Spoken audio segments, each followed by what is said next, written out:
In this example, we're asked to find all rational zeros of this 4th degree polynomial, which I'm going to read out because I know I wrote it a little small up here on the board.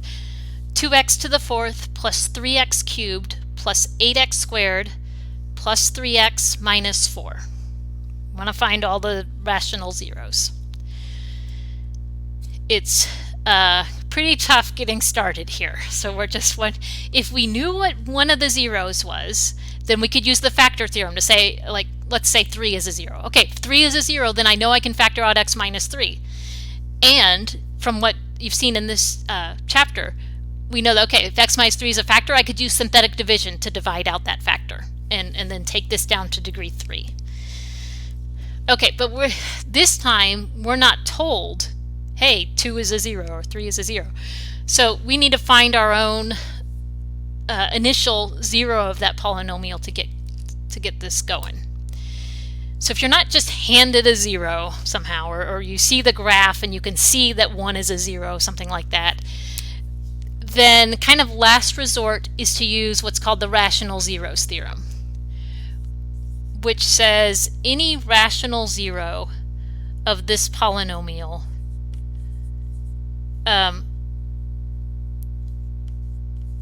has the form, let's see, where it's some factor of the constant term. I'll write it out. So some factor of the constant term over some factor of the leading coefficient. Any rational 0 has that form. Factor of, I'm going to abbreviate this, leading coefficient, which in this case, the constant term is -4 and the leading coefficient is 2. So some factor of -4 over some factor of 2.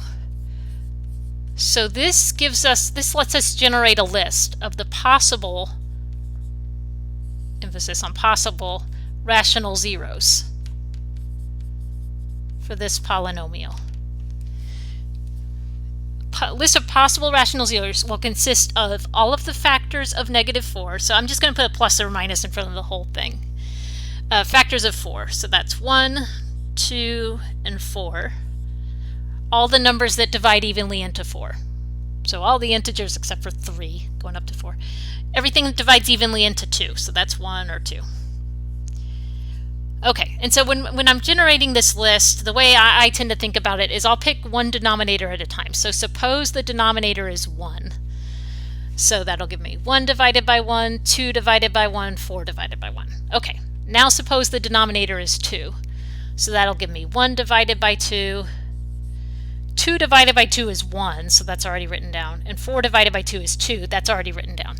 So here's your list of possible rational zeros. Actually 8 potential rational zeros, because we've got +1, 2, 4 and 1/2, and then -1, 2, 4 and 1/2. So now the bad news, we have to just try these out until we find one that works.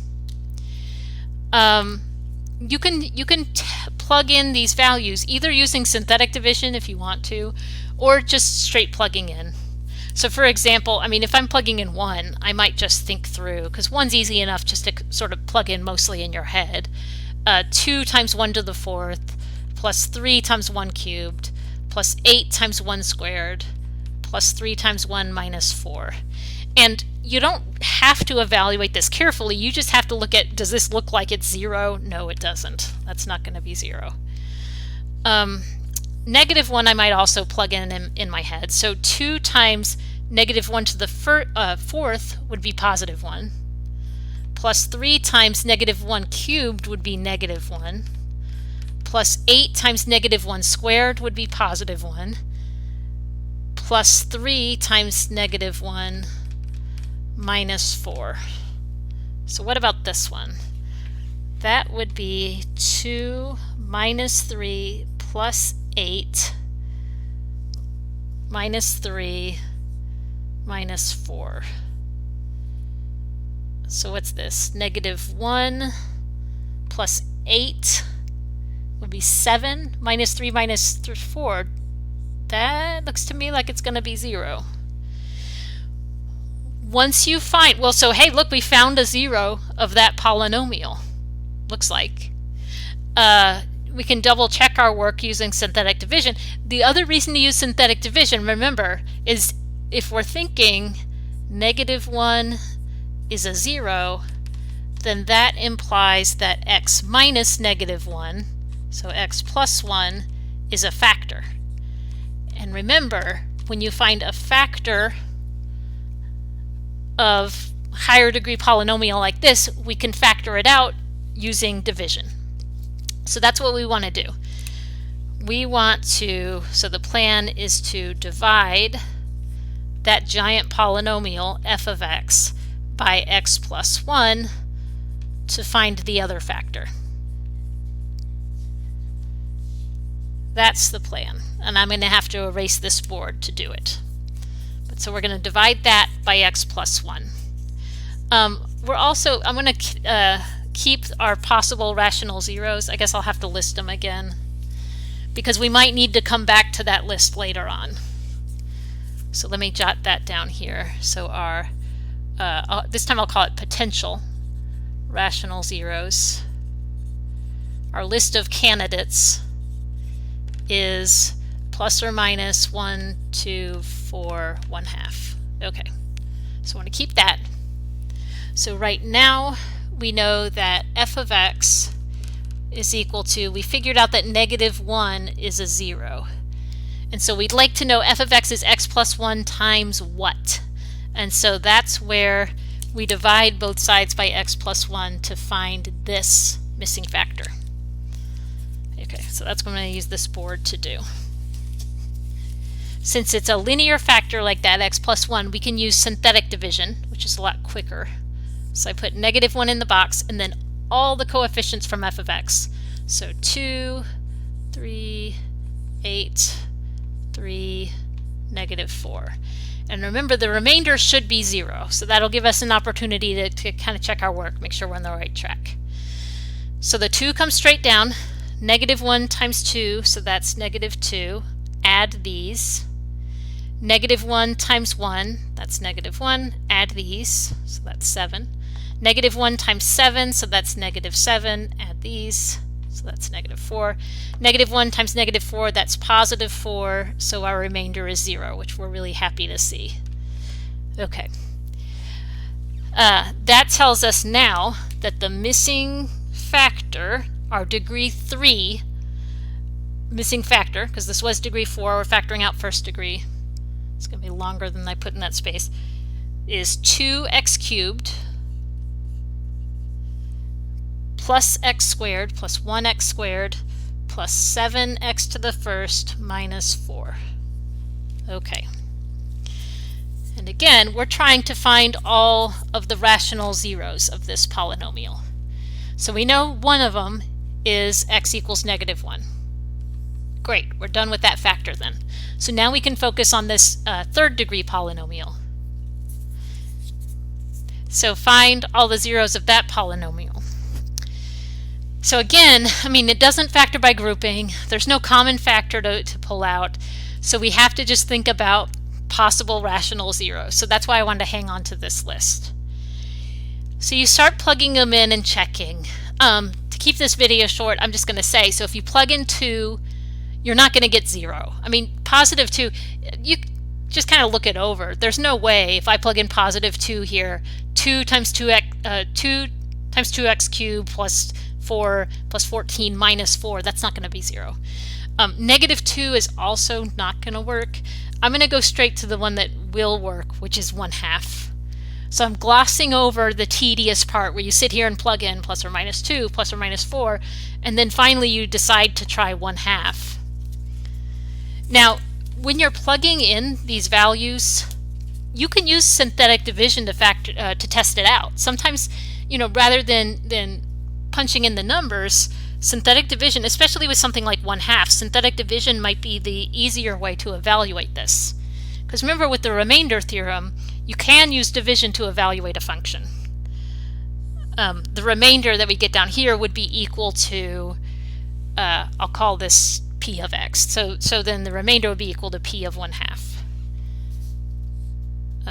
Okay, So if we get a 0 remainder, then we know we're in business. We found a 0 of the polynomial. So the coefficients are 2, 1, 7, -4. Leave a space here. Bring the first coefficient down. And now we do the multiplying. 1/2 times 2. Oh, that's nice. That's 1. Add these together. And then lucky us, we have 1/2 times 2 again, so that's 1. Add these together. 1/2 times 8, so that's 4. Add these together. Okay, great. So that tells us, oh, here's what we're really excited to see. I'll put another smiley face. 0 remainder. So that tells us that 1/2 is a 0 of that polynomial. 0. And x minus 1/2 is a factor. Okay, so that tells us that this right here can be factored as x minus 1/2 times the polynomial indicated here. So this was degree 3, now it's degree 2. So 2x squared plus 2x to the first, I didn't leave enough room, plus 8. Well, we could factor a 2 out of that. So this is 2 times x minus 1/2 times x squared plus x plus 4. So we have x equals 1/2 is the second solution that we found. Now, if you set this factor equal to 0, this is not a factorable expression. If you set it equal to 0, you're going to end up solving it using the quadratic formula. So when you set x squared plus x plus 4 equal to 0, you would have to find the solutions using the quadratic formula. Opposite of b plus or minus the square root of b squared, which is 1, minus 4 times a times c. So 4 times 4, all divided by 2a. So notice under the radical here, you're going to have 1 minus 16, so the square root of -15. This is not a rational, these are not rational zeros that we're finding. These are irrational, let's write it that way. These are irrational solutions that we're finding from the quadratic formula here. And so if the problem asks, you have to be careful, with my math lab, if the problem asks for the rational solutions, or the rational zeros, it's just -1 and 1/2. And I've actually gone to the trouble of finding all the zeros. I mean, I haven't fully simplified that, but we found all 4 zeros. It's just that the remaining 2 are, well, they're imaginary because of the square root of a negative, and they're irrational.